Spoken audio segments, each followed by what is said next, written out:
Si hace Globovisión Salud, hoy recibimos a Fabiola Fabiano Locantone, inmunólogo clínico de laboratorio. Un gusto recibirla, bienvenida. Hola Daniela, un gusto siempre estar aquí en tu equipo de Globovisión Salud y bueno, hablando un poco sobre el Día de la Condición Celíaca. Sí, es importante hablar sobre ello, crear conciencia, además de las diferenciaciones que hay, porque hay personas que son intolerantes o alérgicos al gluten sin necesidad de ser celíacos.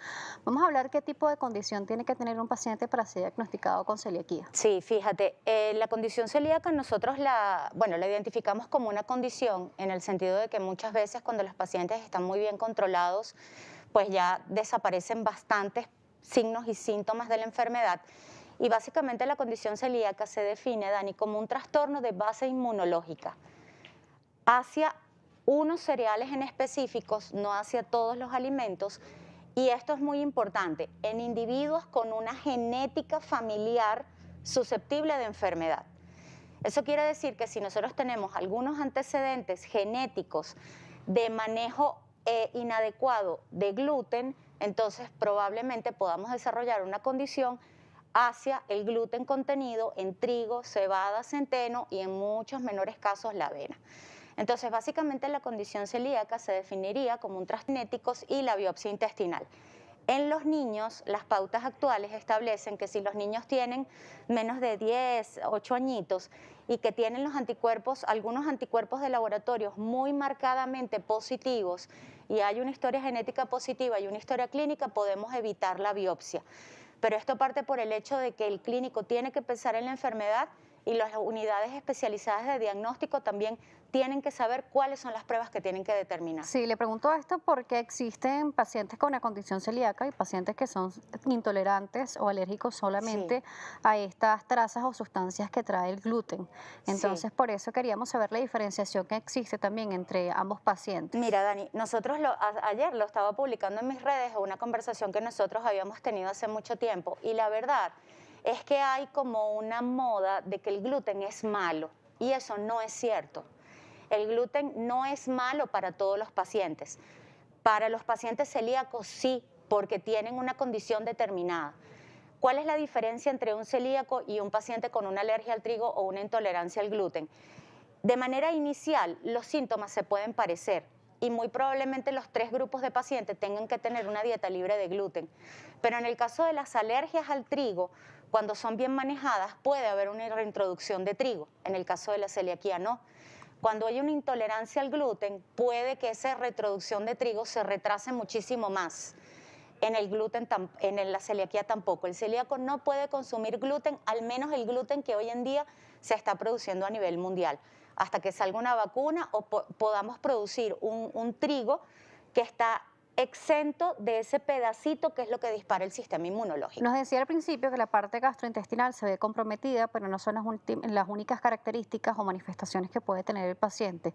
Incluso hay otros tipos de manifestaciones en piel, hay otro tipo de características a tomar en cuenta. Sí, porque fíjate, todas las enfermedades gastrointestinales, y lo vas a ver después con la entrevista que vas a hacer de intestino irritable, la condición celíaca nace en el intestino, pero como hay cronicidad, el paciente tarda en llegar a la consulta, el paciente tarda en hacerse un diagnóstico correcto, entonces se empiezan a comprometer otros órganos y tejidos. Entonces el paciente, casi siempre el paciente celíaco, sobre todo en nuestra práctica, hemos visto que es el paciente que tiene anemia a veces por un síndrome de malabsorción. El paciente, a veces las mujeres que tienen ovarios poliquísticos, caída del cabello, cansancio, niños que tienen cefalea, alteraciones en la piel o un tipo de dermatitis que es muy típica de la alergia al trigo, que está muy presente en estos pacientes, que se llama dermatitis herpetiforme.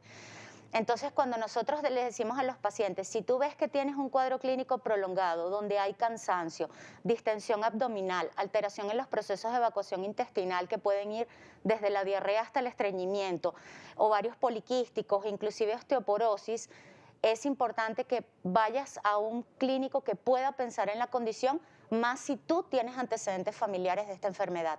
Estamos conectados en las redes sociales por Instagram Live a través de la cuenta Daniela J. Salas y también por @salud_gb. Blanquita-sola, que siempre se conecta con nosotros prácticamente todos los días, nos saluda y nos dice, ¿cómo sé yo si tengo intolerancia al gluten? Bueno, Blanquita, muchos pacientes lo saben de manera empírica.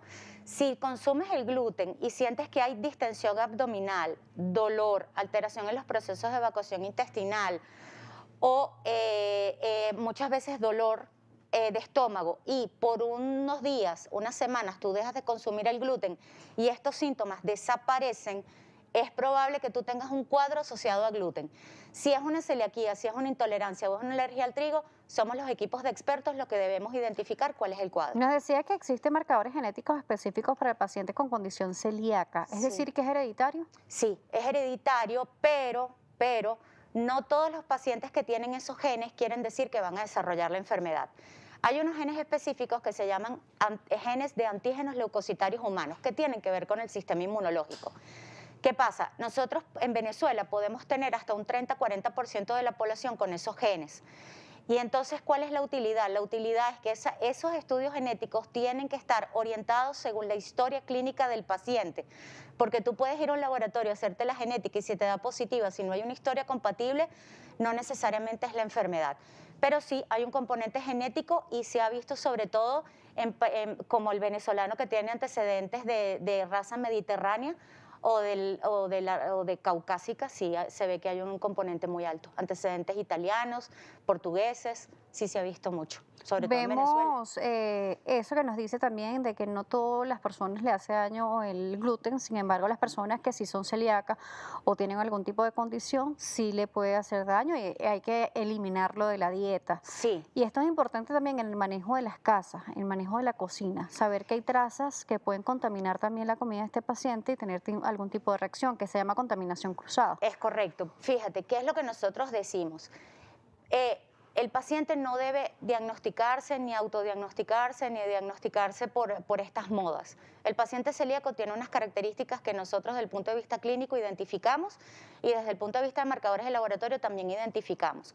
Cuando hay un paciente que efectivamente es celíaco en la casa, nosotros tenemos que tener todo un control alimentario para ese paciente, que es un paciente que debe tener muy poca carga de gluten en su dieta y eso implica que debe tener sus ollas para preparar su pasta libre de gluten, sus salsas que sean libres de gluten, etcétera, etcétera. Porque el gluten, Dani, no es nada más un compuesto que está en el pan.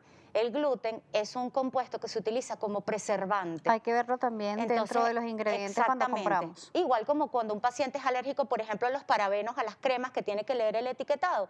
Bueno, al paciente hay que educarlo, igual que hay que educar a los familiares para saber cuánto gluten debe consumir, en qué trazas está contenida y cuál es el impacto que puede tener eso para su condición. Vamos a irnos a una pausa y de regreso seguiremos conociendo estas recomendaciones y qué tenemos que tomar en cuenta y además cómo revisar correctamente las etiquetas al momento de comprar un alimento si usted tiene una condición celíaca o es paciente celíaco. Vamos a la pausa. Recuerda que estamos conversando con Fabiola Locantore, inmunólogo clínico y de laboratorio. La pueden conseguir como @FabiAlergias, a nosotros como @salud_gb y @Daniela J. Salas. Ya regresamos.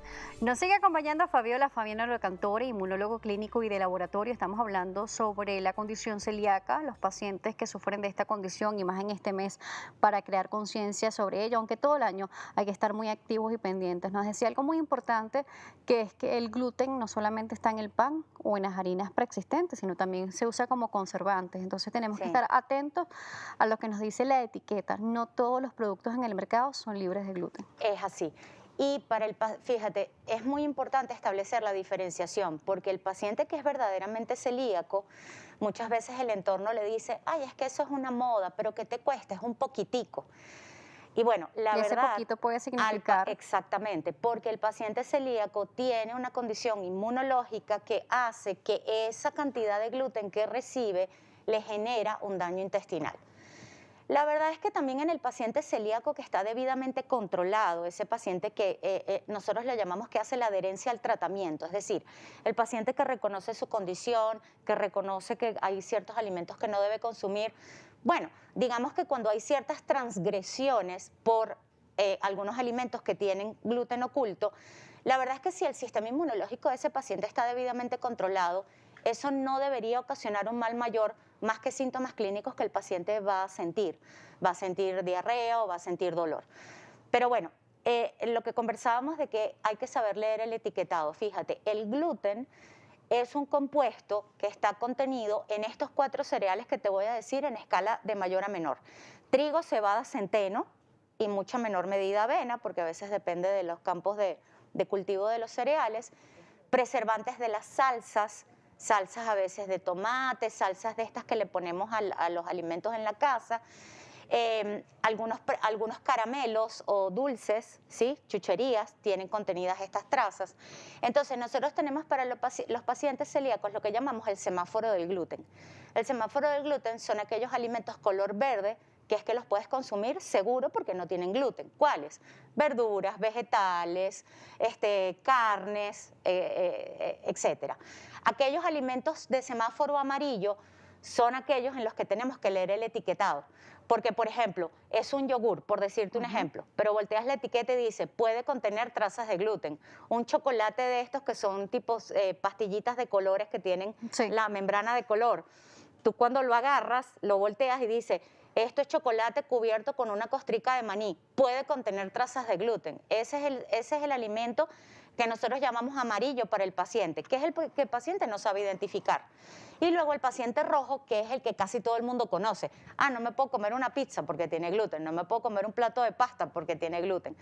Entonces, cuando nosotros tenemos pacientes con la condición en Venezuela, que ya tenemos muchos años estudiando la enfermedad, nosotros tenemos casi 15 años estudiando la enfermedad en este país, bueno, lo vamos entrenando al paciente y a sus familiares cómo tienen que leer las etiquetas y saber cuál es la cantidad que deben consumir. Es que además no solamente a veces no tiene esto de que puede contener gluten o contiene gluten, sino que hay que saber leer también los ingredientes porque muchos de ellos no lo dicen.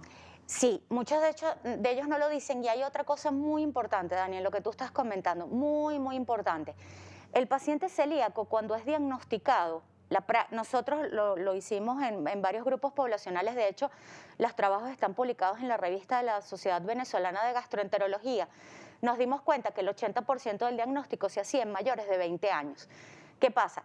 El intestino de ese paciente está muy perturbado desde hace tiempo por la celiaquía y eso hace que la celiaquía descontrolada genere alergias a otros alimentos por consecuencia. Entonces, el paciente celíaco que también está montando reacción, por ejemplo, el huevo, el paciente celíaco que monta reacción alguna a la leche, por ejemplo. Entonces, nosotros le decimos a los pacientes, hay que estar muy claro que un paciente celíaco hay que estudiarlo en el contexto, estabilizarlo y después ver cuáles son los alimentos que le van a funcionar a ese paciente para que no haga alergias y para que tampoco haga un síndrome malabsortivo. Daniel Trun también nos escribe, nos dice, saluda Daniela, doctora, ¿cuál es el diagnóstico de una enfermedad celíaca? El diagnóstico de una enfermedad celíaca es el siguiente, si hay historia compatible quiere decir, me siento mal al consumo de gluten, me siento mejor al no consumo de gluten. Vas al médico, si eres un adulto, te tienen que hacer esa historia clínica, te tienen que hacer un perfil celíaco de laboratorio, hay que descartar otras causas de daño intestinal a nivel de laboratorio. Si alguna de esas pruebas del perfil celíaco dan positivo, hay que confirmarlo con la genética y se establece el diagnóstico. En los niños se hace todo igual, pero si los marcadores serológicos dan positivos y la historia está muy clara, se puede evitar la biopsia, pero eso lo va a decidir tu médico gastroenterólogo. Sí, además es un equipo multidisciplinario que va a ayudar a este paciente. Además existen fundaciones como la Fundación Celíacos de Venezuela, que además no solamente hacen un acompañamiento, sino que también tienen, por ejemplo, recetarios, que ayudan también a seguir como una alimentación que sea también saludable, que no genere algún tipo de dificultad o malestar para el paciente y que además para los niños puedan obtener de repente algunos postres o algo que puedan utilizar, por ejemplo, en su cumpleaños. Así es. Y además que es un equipo multidisciplinario porque es muy importante la parte nutricional, porque nosotros tenemos que garantizar que si el paciente no consume gluten, tenemos que tener garantizado el consumo de otros alimentos, vitaminas, minerales y a su vez el que los niños sobre todo puedan llevar adelante la condición sin que esto genere mayores niveles de ansiedad, porque hay también muchos trabajos que hablan que los niños celíacos diagnosticados hacen trastornos de ansiedad precisamente porque no pueden consumir este tipo de alimentos. ¿Se controla o se cura? Eso es una excelente pregunta. hasta el momento se controla. Yo particularmente, que tengo muchos años manejando la enfermedad, yo creo que se va a curar en un futuro cercano, porque va a existir la posibilidad de establecer vacunas de inmunorregulación y va a existir la posibilidad de generar fragmentos de trigo libres de gluten. Yo creo que eso es un futuro cercano.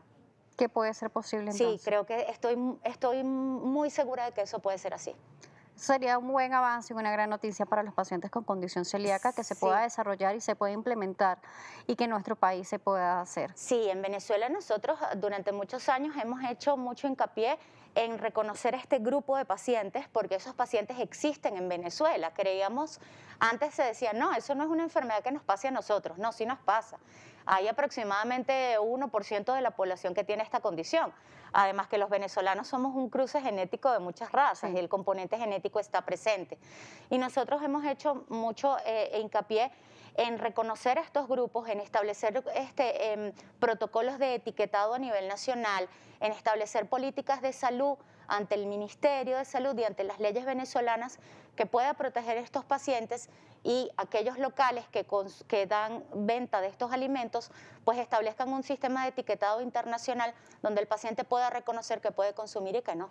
Gracias por acompañarnos el día de hoy. Las personas que Gracias. estuvieron conectadas, Tirado 220 nos dice, excelente, gracias por la información. Gracias a ustedes y cualquier duda me pueden escribir por @fabialergias. Gracias por acompañarnos. Gracias a ustedes por la invitación. Fabiola Fabiano, la cantora, nos estuvo acompañando, inmunólogo clínico y de laboratorio. Gracias a ustedes por la sintonía. Nuestras redes @salud_gb, @Daniela J. Salas. Será hasta una próxima oportunidad.